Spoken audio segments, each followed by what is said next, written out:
Hello everybody, myself Mrs. Deepali Jori, once again with one more video from the subject Applied Mathematics, and in this video we will discuss about the topic complex number.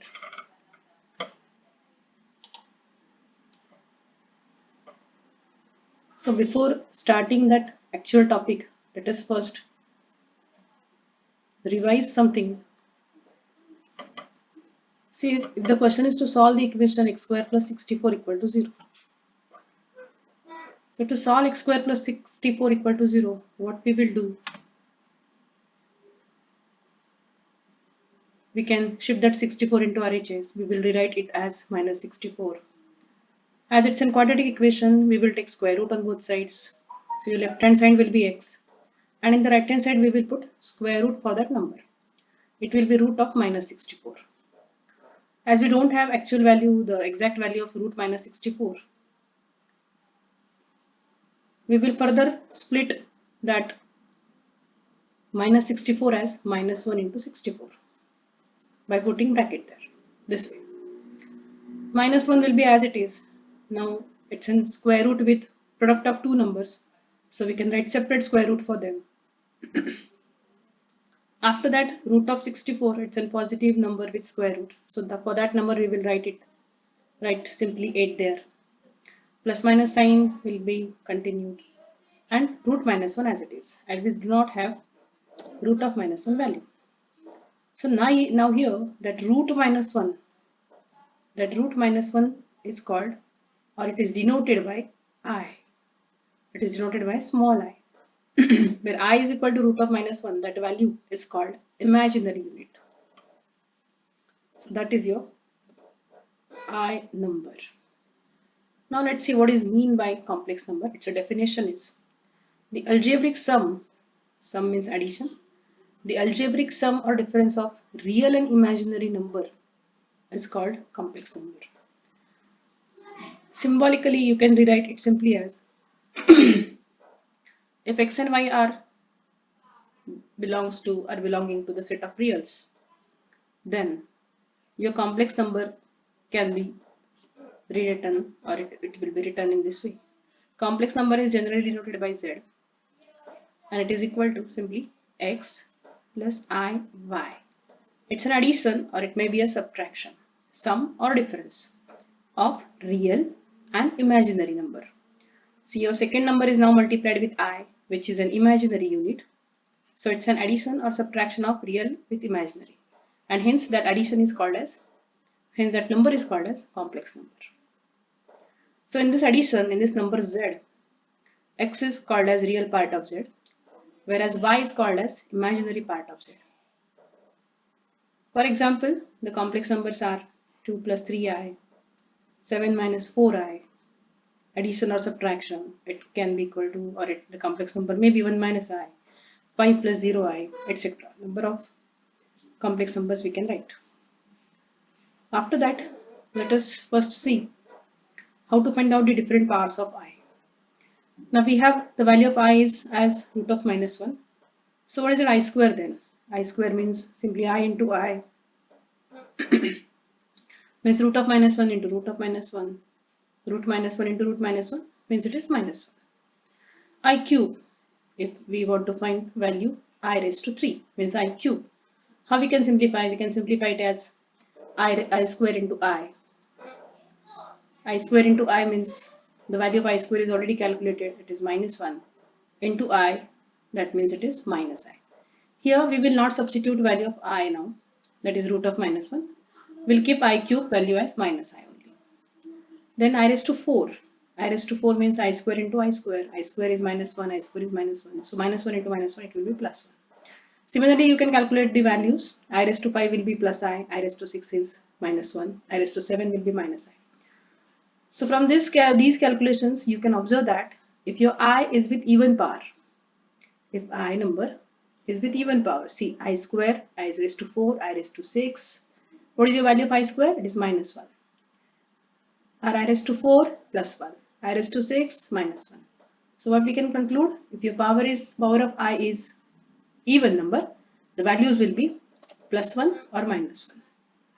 And if the powers of I are odd number, means cube, 5, 7. What are the values? I cube is -I raised to 5 is +I raised to 7 is -I. So by that way, if the power of I is an odd number, your answers will be, it is either equal to +I or -I. After that, let's see how to add, subtract, multiply, divide, means the algebra of complex number. Now in complex number and in algebra, the one more point is there, conjugate. Conjugate of complex number z. Z is any complex number. Its conjugate is denoted by z bar.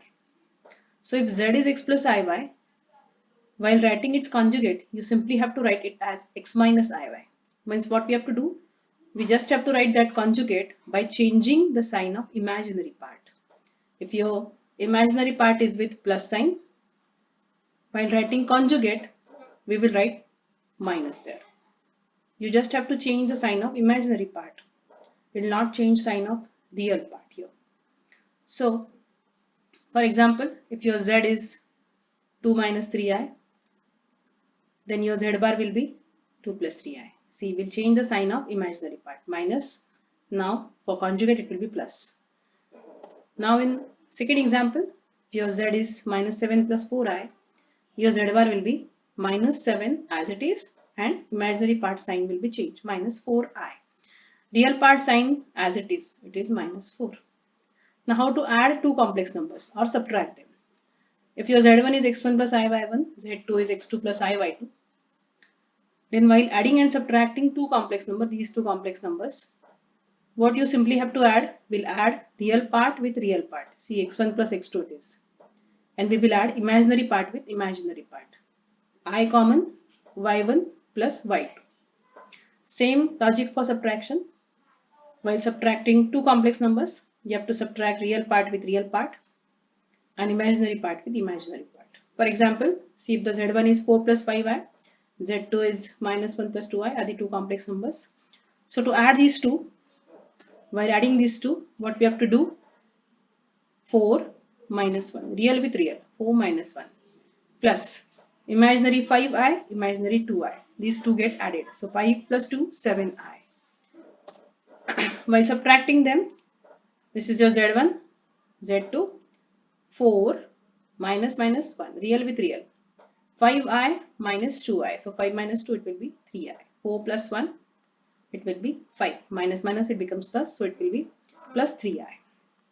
Plus 5 plus 3i. Sorry. Now to multiply two complex numbers, while multiplication we have to be careful. See, while multiplying two complex numbers, again let us consider the same, x1 plus iy1, x2 plus iy2. So while multiplying these two, we have to multiply each and every number. So while multiplying, we will not multiply real with real, imaginary with imaginary. Here we have to use that same logic when you will open the two brackets. x1 into x2 plus iy2. This whole bracket get multiplied with x1 this way. iy1, see this is iy1 get multiplied with that whole second bracket. So what is the multiplication? x1 into x2 plus x1 into iy2 this way. Next, y1 into x2 plus last number will be I into I, therefore it is I square, y1 into y2. So while multiplying two complex number, be careful, remember that you have to multiply each and every number. So x1 plus x2 minus y1 plus y2. The last, while writing the last step, you have to compile or you have to combine real parts. Now here your I square will be minus 1. The value we have already calculated from powers of I. So I square is minus 1, substitute minus 1 there. So here in the last term, it will be a real number, minus y1, y2. That real number get added with this real number. So x1, x2 minus y1, y2, that will be the real part. And in the second term and third term, I is there. So take that I common. They both are imaginary numbers. So x1 into y2 plus y1 into x2 will be the imaginary part. So let us see an example. Suppose that your z1 is, sorry, I forget to type z1 here. So if z1 is 3 minus 4i, Z2 is 2 plus 3i. So while multiplying these two numbers, see the multiplication is 3 into 2, that is 6. 3 into 3i, that is 9i. Minus 4i into 2 is minus 8i. And minus 4i into 3i. The signs are minus into plus. So minus. 4 3s are 12. 4 into 3, 12. And I into I means I square. So here again we will substitute I square minus 1. So minus minus it becomes plus 12 just. So that plus 12 get added with the real number 6. So 6 plus 12, that is 12, 18. Here it is real part. 9i, 8i, they are imaginary numbers. So they get subtracted. So 9 minus 8, that is 1i. While adding and subtracting, we have to combine real with real, imaginary with imaginary. So this way the multiplication we have to do. Now the last point from algebra is division of complex numbers. While dividing two complex numbers, see, division by an imaginary quantity has no meaning. So therefore to make z1 upon z2 means the division of two complex number to be meaningful, the rule is that you have to multiply both numerator and denominator by complex conjugate of denominator only. So let us see an example directly. This is your z1, z2 1 plus 3i. So while dividing z1 with z2, 2 minus I upon 1 plus 3i. We cannot divide it immediately. This division has no meaning. So what we just have to follow, we have to multiply numerator and denominator with the conjugate of denominator only. What is it, conjugate of denominator? Conjugate means what? Change the sign of imaginary part and rewrite that number. So 1 as it is and the conjugate becomes 1 minus 3i. So by that number we have to divide and multiply. Okay. So 2 minus I into 1 minus 3i. It's a multiplication of two fractional terms. Sorry. So multiplication will be numerator with numerator, denominator with denominator. So 2 minus I into 1 minus 3i. Upon the denominator, everybody can see it is in the form a plus b into a minus b. So while multiplying a plus b into a minus b, what we will write? It is simply as a square minus b square. So your a is 1, b is 3i. So 1 square minus 3i square. It's a multiplication of two complex number. So multiply it, yes, this way. That is multiply each and every term.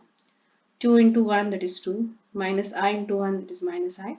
Minus I into 2 into 3i minus 3i, that is minus 6i, and the last minus I into minus 3i means it is minus minus becomes plus 3i square. Here again your I square will be minus 1, so the last term is minus 3. So that 2 minus 3 becomes minus 1 here. This is your imaginary number. Minus I minus 6i means minus 7i. So numerator is minus 1 minus 7i upon the denominator simplification is 1 square, that is 1. 3i square means 9i square. Again I square is minus 1. So it becomes minus of minus 9 means plus 9, and hence it is 10. And let us now afterwards separate denominator. Now your denominator is with single number. So we can separate it and we can rewrite it simply as minus 1 by 10 minus 7 upon 10i into complex number form.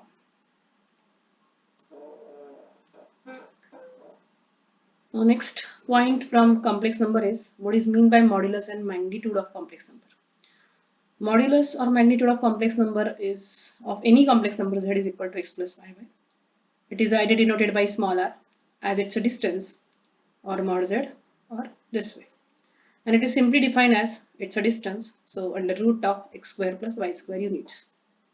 So if your complex number is 5 minus 4i, it also have geometrical meaning, but that is not needful for the polytechnic students. So I have just given the formula here. You just follow formula and calculate the value. So 5 minus 4i, if that is your complex number, so its modulus will be mod z is equal to x square plus y square. X is 5, y is minus 4. Here we will just write y number, will not write I here. 25 plus 16, it will be root 41 units. Another point is amplitude. Amplitude means actually it is an angle. It's a distance. This is an angle. So amplitude or argument of any complex number. So amplitude or argument, it depends upon the quadrant in which your complex number lies. So if z is equal to x plus iy is your complex number. So there are 4 different possibilities depending upon the quadrant in which your complex number lies. So if your complex number is in the first quadrant means what? Your both x and y are positive. Then your your amplitude of z will be simply equal to tan inverse of modulus of y upon x. Every time you have to consider this value as positive. Every time you have to put modulus here. We have to consider positive value only. Next, second quadrant. Second quadrant means x is negative, y positive. In that case, your amplitude formula is pi minus tan inverse of y upon x. Third quadrant, x negative, y negative, both x and y are negative. Your amplitude formula is pi plus tan inverse y upon x. And for fourth quadrant, it is 2 pi minus tan inverse y upon x. Your x is positive, but y will be negative. Then it is 2 pi minus tan inverse y upon x. So remember all these four formulae and you can calculate amplitude of z. So if the question is to find amplitude of z, suppose that the complex number is 1 minus root 3i. See, x is 1 which is positive, but y is minus root 3 which is negative. So in which quadrant that complex number lies? X positive, y negative. It is in the fourth quadrant. So fourth quadrant, the formula to find amplitude of z is 2 pi minus tan inverse y upon x. So 2 pi minus tan inverse modulus of y upon x. What is that y value? It is minus root 3 upon x value is 1. Substitute it there. Now in the next step, remove that modulus, remove negative sign. Root 3 upon 1 means it is root 3. Tan inverse of root 3, the value is, or the angle is pi by 3. Simplified, 6 pi minus pi means it is 5 pi by 3. That is the amplitude of given complex number. Now we can write complex numbers in three different forms. The forms are, the first form we have already studied. It is x plus iy or x minus iy. That form is called as Cartesian form. The second form is polar form. Polar form is z is equal to r into cos theta plus I sin theta. Here r is the modulus that we have already studied. Theta is the amplitude of that respective complex number. The last type is in the form exponential form. Again, the complex number is denoted by z. It is simply equal to r into e raised to I theta. E raised to I theta, it is actually called as Euler's identity. It's an Euler identity, which again means cos theta plus I sin theta. See it, here it is. Cos theta plus I sin theta is simply can be rewritten as e raised to I theta. So this is your exponential form, r e raised to I theta. So in these three types, three forms, we can write given complex number. Thank you.